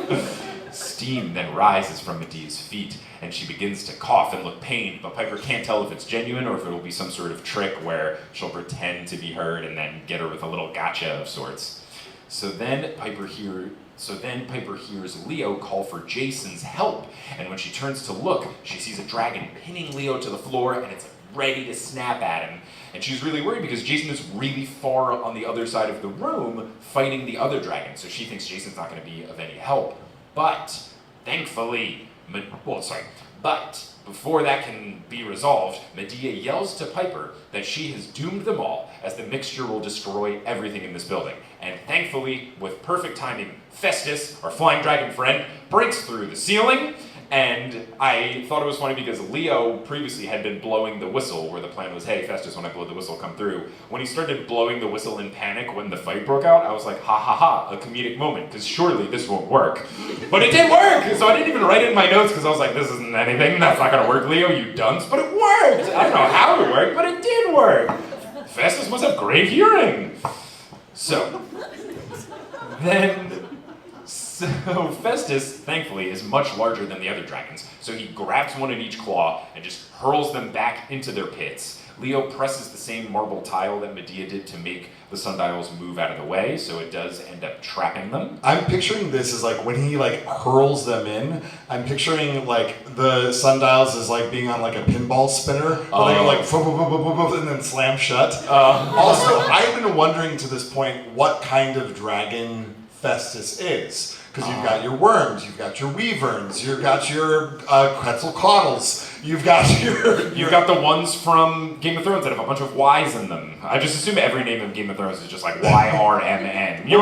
But these are like different types of dragons of like how many legs do they have? Do they have wings? And so like to me I'm like, okay, he has to be a four-legged dragon with wings. I think that is confirmed by the cover art. Okay, I'm an ebook reader, so I've never seen it. Yeah. And so, but I also just like the idea of him just being like, wham, like winding up like he's the guy from Rookie of the Year, and just like making that sproing noise. Here's the official artwork of Festus. So yeah, he's got 4 legs and big wings. He's skinnier than I thought he would be. I thought he was like a proper chunky boy. A chunky boy. I like a chunky Festus. That's fun. Yeah, in my heart, he's still a chunky boy. I was imagining, I thought what you were going to say about the sundials is after he throws them into the hole, that the sundials like all read like 2 in their counting score. I would like that. So the sundials close, then Medea curses in some ancient language, and I was like, oh, is it Greek, is it Roman, which one? And then the 4th floor is just on fire. That's where the potions were. Piper has Medea at dagger point. Medea screams that she will not be abandoned again. So she grabs the memory potion, and then the narrator said, which somehow survived the crash. Of course it did. Of course, because of plot. Chiron is so delighted. But it's the healing potion. It heals anything, right? Yes, it just could be used for that. Correct. It is the thing that cures any illness, and memory loss is apparently one of them. So Medea tells Piper to take her with them if she wants Jason's memories restored.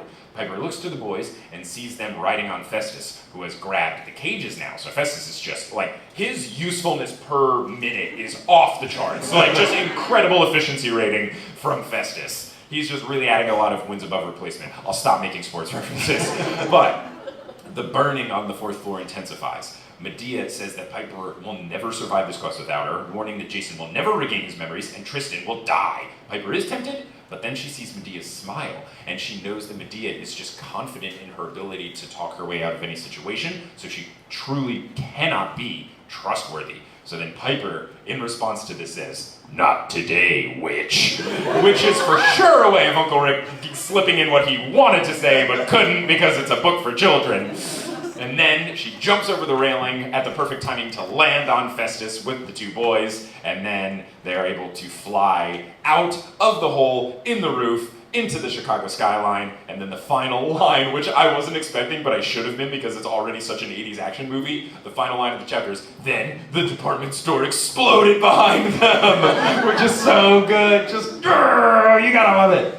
When she jumps over that rail, in my heart, there's no way that she's not jumping backwards, both middle fingers extended, falling, just not looking behind her, and then lands on the dragon with both fingers still out, like through the roof. Yeah, continue all the way, pointing it, turning around. Yeah. Just a complete double deuce. I love it. I absolutely love it. So that is the end of that chapter, which I have retitled Double Double Boys in Trouble, which I know really good about.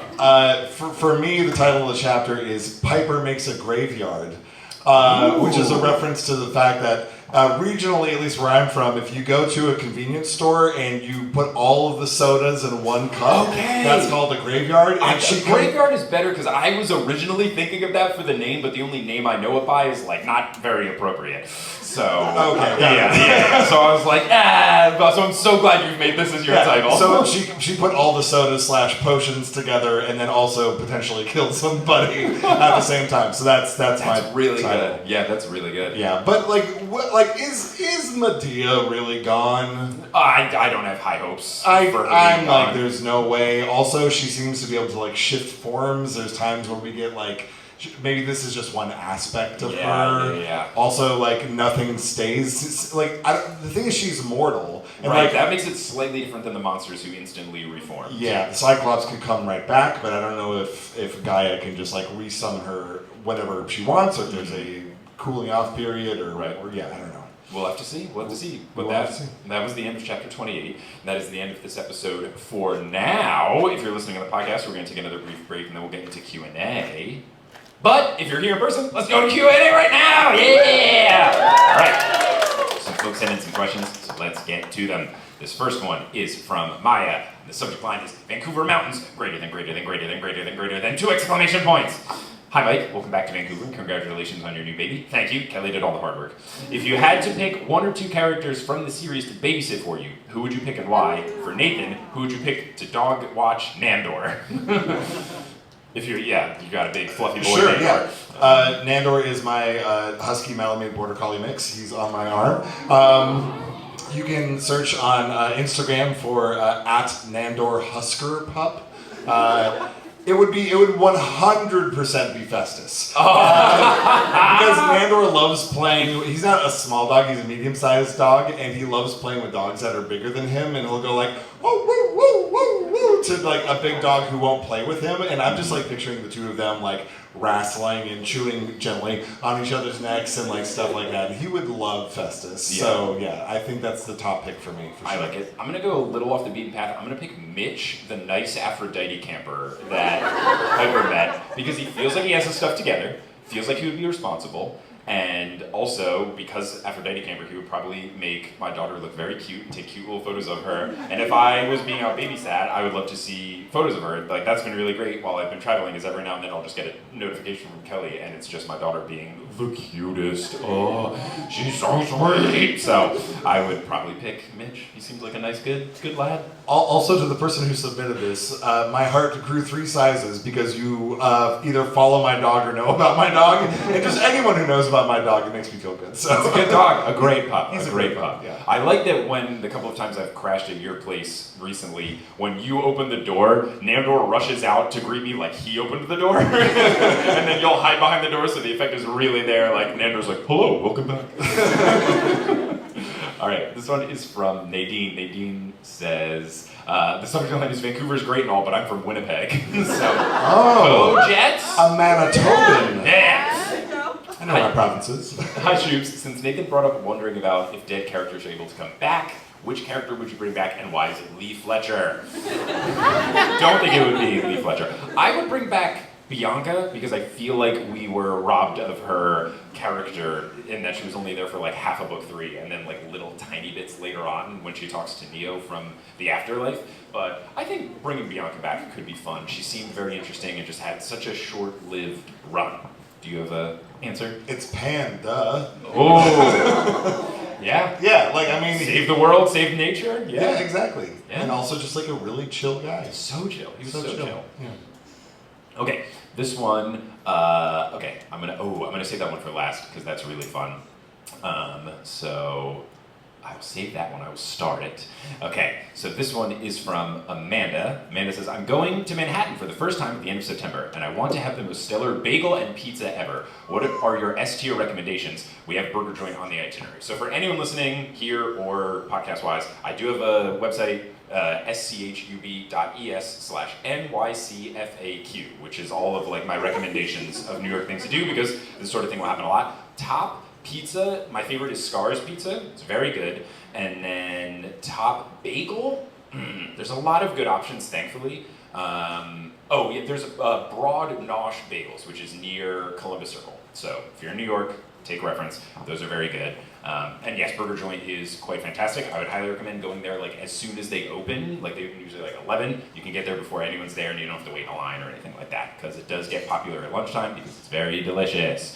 Okay, this one is from Emma. Subject line, all caps, Vancouver, whoop whoop. Hi Mike, love the podcast so much. The new Olympian Potteros have gotten me through some pretty tough times, so I gotta say thank you for that first of all. It's very kind of you, I'm glad I could help. Now on to the more important things. If you could buy anything from Medea's magical department store and not have to pay with essentially your soul, what would it be and why? Thank you for being so amazing and I'm loving the show so far. Emma. So, we've gotta pick something magical to buy from the store and we don't have to pay with our souls. It's tough. So we saw that there were like magical clothes of sorts, but we didn't see a lot of the specifics.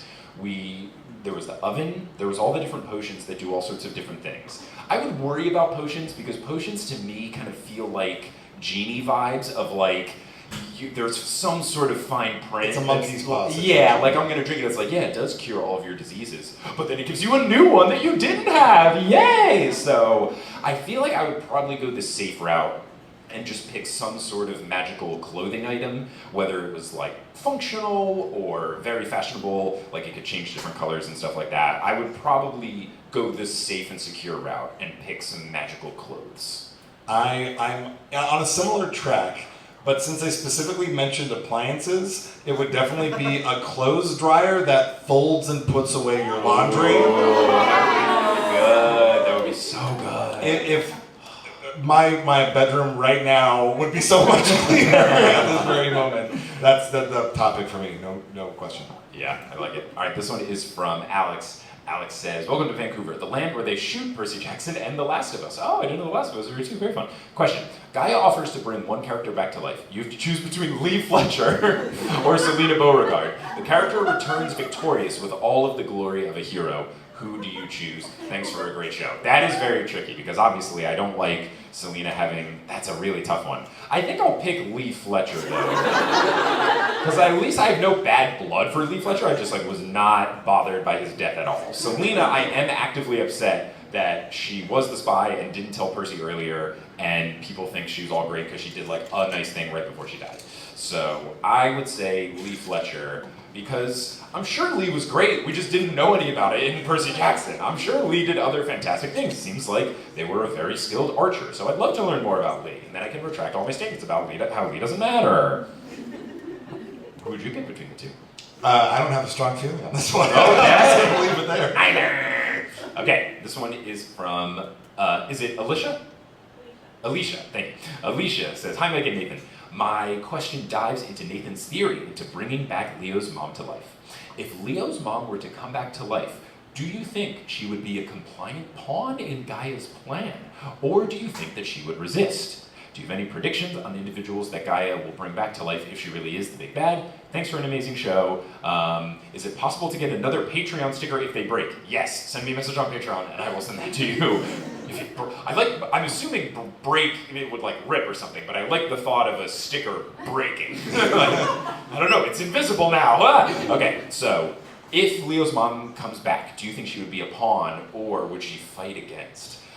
My thought would be one of those things where like she comes back under a trance sort of thing and then they have to try to do something to like break through to get her to snap out of it. Like she would be kind of in zombie mode, but if Leo does something or they're able to work some sort of counter magic, then I think that they could do it. It's like in D&D when someone does a spell and they have like concentration on the spell and you can either, you know, like attack the other person and they break the concentration. Like I think they would need to do something to snap her out of Gaia's influence. I think that she will be under the influence, but in a way that they can't tell. Oh. Like she's like doing, the kids can't tell. right. Oh. That like it's in a situation where she's like, oh, like either like save me or help this person or whatever. But then there'll be like one of those like dramatic reveals where just like Yeah, like the horror movie when you Yeah. like shapeshift and you don't know that Yeah. someone's got the thing that makes them and all look of a sudden Leo's mom has diamond eyes and you can't look in them unless you turn to stone. Ooh, yours is far more sinister. I do think the complete opposite would be funny if Guy is like, and now I've brought back your mother, and she just like uppercuts Guy like immediately, like, you killed me! I'm trying to think like who else. I mean, I think for people who have died that they would bring back, we got to go back to the prior series. I mean, Luke would be a possibility. Sure. Clearly, the mortal thing seems like an interesting angle to go out of her way to get Medea. So I don't know of any like evil mortals, but that does kind of seem like something she would go through the route of doing. Yeah. Maybe because I know that Gaia is like the mother of some of the Titans, she could, I don't know if it would count as bringing back, but like something to free Atlas from holding up the weight of the world. She could bring back some other Titans. I mean, like she's trying to raise her children, so maybe she is, like, I think that's, she's gonna probably go through with that. I can't think of anyone else, but I think just like what has been alluded to of like trying to raise her big evil giant son, I think she's gonna go through with that. It feels like a solid plan. Okay. I mean, I would be a little bit disappointed if they brought the Titans back for this series. Just like the ones we know. I think they're going to bring back Titans, but not the Titans we have seen. It will be new, other Titans that we have not run into yet. Yeah. Because then it's just more fun for a book series. Okay.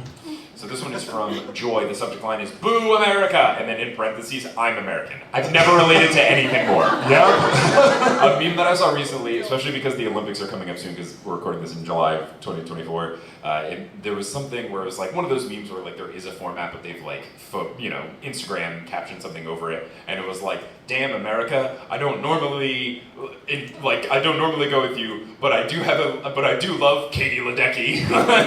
She's the best. She's so good. I have to bring this up. In the last, I think 8 years ago when she was in the Olympics, someone on Twitter said that she won the like 1,600 meter race by, man, it's a hot one.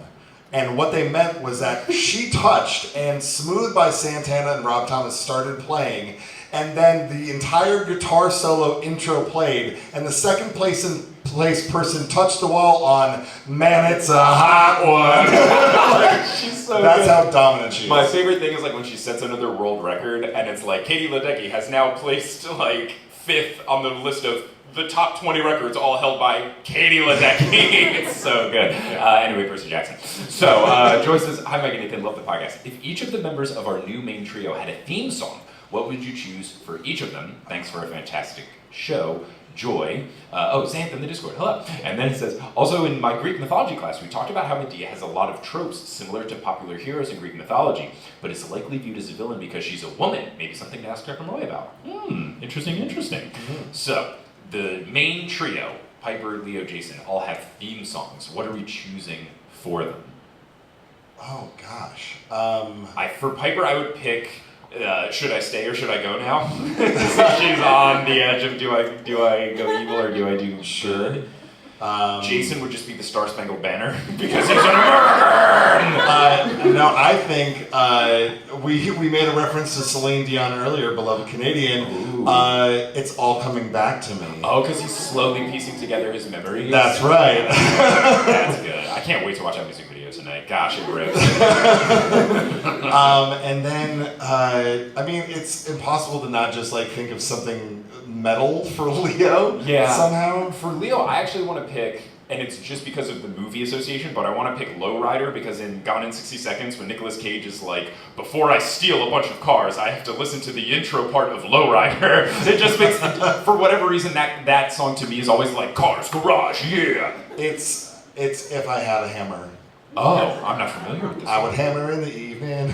I don't know this Hammer one. in the morning. Keep going, I won't get Hammer all it. night long. It's a folk song, I think, from the 1960s. Okay. It's actually, I think, like a Woody Guthrie, like pro-labor, I want to say. Maybe I'm remembering everything incorrectly. But for a person who, when in a tight spot, just pulls out a hammer, it's got to be that for Leo, I would think. Got it. the only Hammer-related song that comes to mind for me is Maxwell's Silver Hammer, which is one of the few songs that I skip on Abbey Road by the Beatles. They have so many like almost close to zero skips albums. Like Sgt. Pepper's Lonely Hearts Club Band is almost a perfect album, except for the benefit of Mr. Kite. Oh my God! Get that off the album!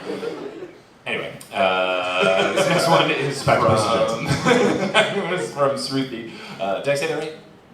Cool. Sruthi says, hey Mike, my name is Sruthi. Oh, spelt like Ruthie, but with an S up front. A Starbucks employee came up with that. Hey, look, I completely understand the need of Starbucks names, except for the fact that I am Mike, and I will never need it ever. Though I weirdly, would sometimes give fake names because there's too many Mikes and someone might steal my order. My fake name sometimes is Winston. Thank you for the show. This is my first TNO live show, and I've been having a great time so far. Great. Hope Kelly and the baby are doing well. Yes, they are. Congratulations again. Thank you very much. I really appreciate it. Funny story. After I finished the episode with Alyssa Esteban, whose dog was called Piper, I met a dog called Piper when I went for a walk in the park. She ran owners and ended up... She ran away from her owners and ended up hanging out with me until they found her. Oh, you're cooler than them. Enjoy the Vancouver show and have a safe flight back. Okay, so just a fun story. Great, hey! P.S. I hope you do a show in New York City after August 15th, as I'll be in NYC visiting family for a couple of weeks. It will be in the fall. We haven't selected a date just yet, so it will be after August 15th, but I don't know when exactly it will be. Okay, this one is from, is it Estee? Yeah. Cool. Estee says, hey Mike and Nathan, great show, thanks for heading up here. My question is for Mike. What are your top 3 tips to being a great shopping husband? Thank you for asking me this question. Okay. Top 3 tips. First is be honest, because the whole point of being the shopping husband, or shopping whoever, friend, partner, anything, if you are there, you're the vibe check. So if they do the whole do I look silly in this? Does this fit me well? You gotta be able to give the truth. Obviously you don't wanna be rude about it, and it's a delicate balance, but you're gonna have to be honest. You can't just be like, it looks great, because why are you there if you're just going to lie? So you definitely have to do that. 2, you have to show more, at least, maybe this is just Kelly specific, you have to show more excitement about the shopping experience than the person shopping, because otherwise they will feel guilty they're dragging you along. They will feel that of oh, we should wrap it up. And they'll be like, I want to try on this other shirt, but it feels like I've had them here for too long, so I feel bad. You gotta seem more hype than they are. Now for me, it's genuine. For you, it might be a joke, but for me, when Kelly and I, we did this for a long time in Sydney, Australia, because they had a bunch of cool, funky, different top types that they didn't sell in America. And Kelly was like, oh, are we here too long? I was like, no, try on the green one, try on the green one. So definitely have the hype.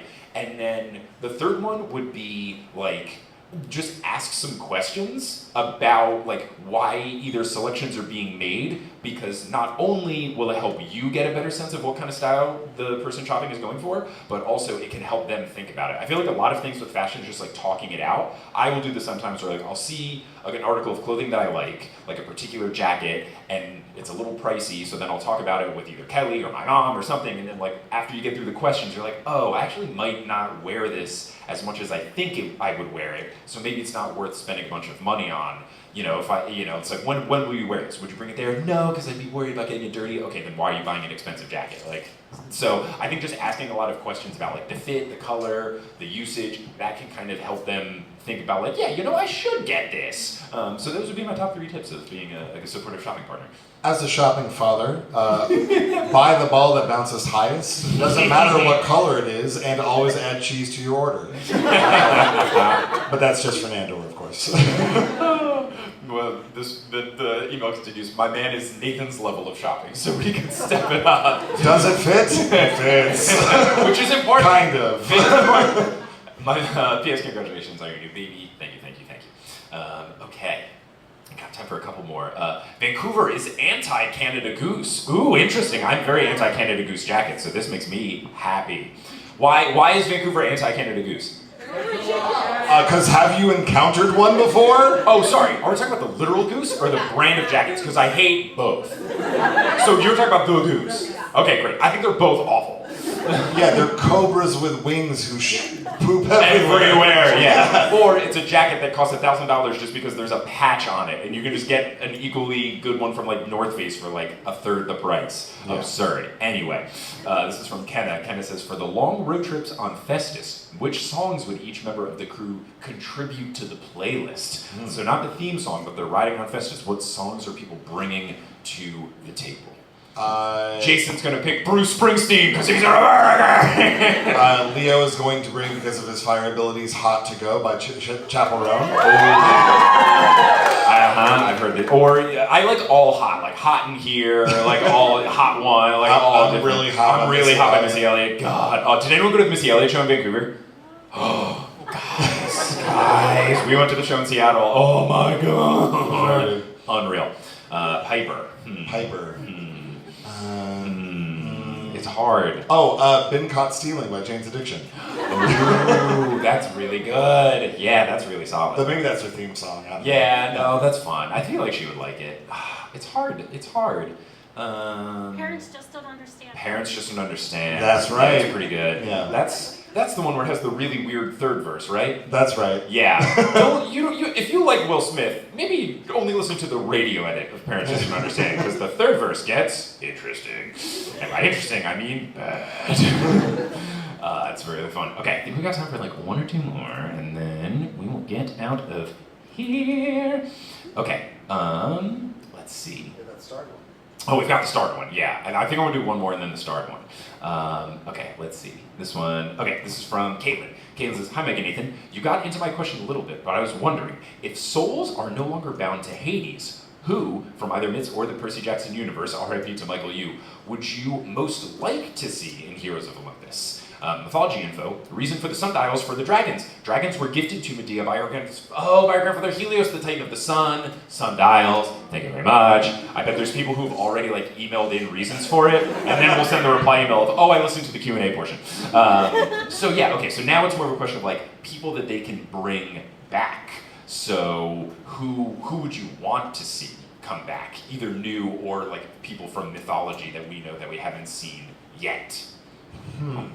So this is different than who's dead that we would bring back. Yeah, just like who, for the purposes of you're reading the book and you're like, that'd be interesting if they showed up. Like, who are you excited to see? Or is anyone from mythology we haven't seen yet that you want to see? And it was like, they're dead, but now they can rise again. Yeah. Gosh, I'm trying to think of like just so many gods in Greek mythology and all sorts of mythology. Yeah. I'm just trying to think of, what would be fun? I think seeing Hercules/Heracles would be very interesting because he has not shown up in this series yet, but he's been referenced a lot, and his trials are like the inspiration of a lot of plot things, whether direct or indirect. So for him to like legitimately show up, I think would be very interesting. So I don't know if that counts as like a dead soul thing, but just from my interest of like mythological character we've not actually seen yet, Hercules/Heracles would be very fun, especially in this Greek versus Roman situation that we have going on. Yeah, that actually hearing you say Heracles made me realize what mine is. It's Julius Caesar. Ooh, very interesting. Like, as much as they leaned in the first series into like, people, like a lot of people you don't know are actually demigods. Like, if anybody's a demigod, it's Julius Caesar. Yeah. I mean, he probably proclaimed himself to be a god at some point. Sure. I would not be surprised. But let's have him pop up and do some stuff. Like, he obviously is like a great like battle commander and like helped build democracy. It takes 33 stabs to kill him, so he's resilient. That's true. That's true. So I'm for Caesar. All right, so let's get to the final one that we saved. This is from, is it Linnea? Linnea. So Linnea says, "Hi, last year in Vancouver, you and Nathan performed an epic rap battle.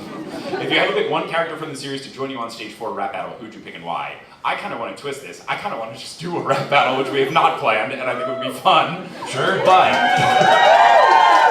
really quick, if you have someone that you'd want to join you for a rap battle, who would you pick? So we can actually answer the question. From like all the Any of the Percy PJO, Jackson? yeah. If I'm gonna have somebody, I would pick cheat code, I just pick Apollo since he's like the god of performance and lyrics and stuff. I feel like he would be pretty solid. Either that or Hades, because he had some really biting words, and I feel like he could just do one of those like complete drop the mic things.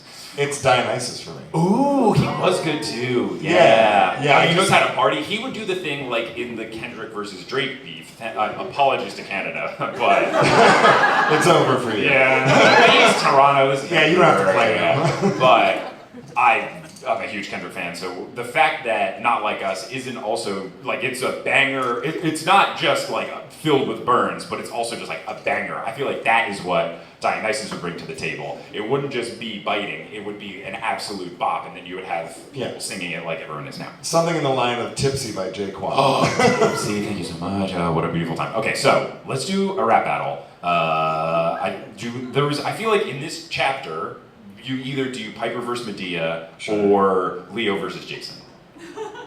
Sure. Do we want to maybe get like an audience reaction of which Sure. you'd rather have? Yeah. If you want to hear us do Piper versus Medea, make some noise. If you want to hear Leo versus Jason, make some noise. Okay, so Piper versus Medea. Yeah. Okay. One of us should be. Do we have strong feelings? Should we just flip a coin about who we are? Yeah, let's flip it if you have a coin. Okay, no, I will just Google coin flip, and I think that should. Okay, so who's got a tune? If it's heads, I'll be Medea. If it's tails, I'll be Piper. Great. Tails. Okay, so I'm Piper. You're Piper. Okay. Yes, and you're Medea. Yeah. Great. Okay. We don't have like an instrumental track, so I think we're just gonna get the audience to clap in rhythm. Yeah. We can take turns. Oh, we can beatbox for each other. Oh, but you're so much better than me. I'm gonna sound so stupid. All right, I'll try. It's hard. You're being so nice, but I have to diss track you as Piper. That's fine. Okay. All right. Okay. All right. Yeah. Okay. Oh, what's this? What do I see here? It's someone who's not gonna step to me, but yeah. Oh, I see you with all your fancy lotions, trying to get me to drink your evil type of potions. And what's that? Well, you're not an instigator. I don't care how you ride up the escalator. I'm gonna make you cry. You're gonna need a diaper. You don't wanna mess with me. My name is Piper.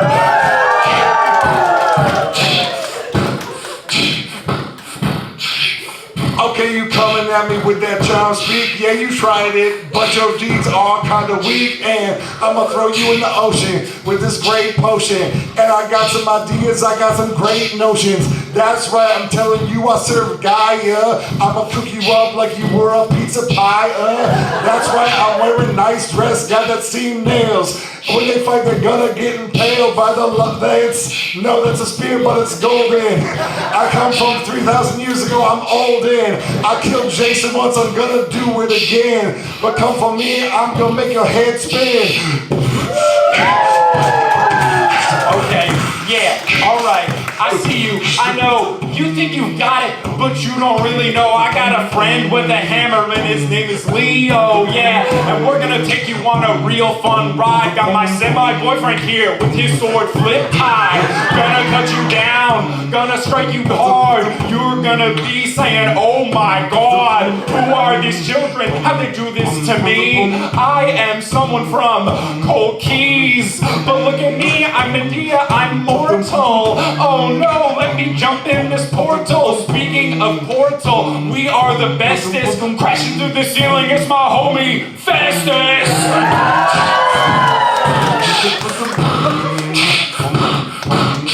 Respect to you, cause I know you're Cherokee, but when you get in trouble, all you do is flee. I came from the past, but right now I'ma kick your child-speaking ass. That's right, I stole the gold fleece. When I got out of the underworld, I had that release. I was feeling pretty good, now I'm tricking lots of kids. That's right, I got you out here on the skids. Welcome to my mall, you can go to all 5 levels. I got a watch with a really nice bezel that rhymes with levels, because I took the stairs. I think that your child speaking is impaired, because that's right, I'm the daughter of Helios. I got the child speaking when I do it, it's the most. You straight buster, you ain't got nothing. I'm gonna come over and knock out your stuffing. Hey! All right, that is our show. Thank you so much. Woo. Give it up to Nathan for being an incredible guest tonight. Give yourselves a round of applause for making this all happen, being an incredible crowd. Let's hear it for Mike Schubert. Give it up to Sarah for running the merch table and answering that one question. And shout out to my buddy Ben and Taylor who were here, who we stayed at their place last time we were here in Vancouver. So thanks to them for making the last show and this show happen too. So give them a round of applause for their hospitality. And speaking of hospitality, give it up for everyone here at the Biltmore Cabaret, from sound to checking up on us to drinks and everything. They were awesome, ran a really tight ship. So give it up to them for making this such a wonderful experience. We are going to go. This has been absolutely delightful. Thank you all so much. This was so much fun. Had a blast. And gotta come back, of course. This was way too much fun to not return. But until we find our way back here in Vancouver doing more stuff, until then, I'll pursue you!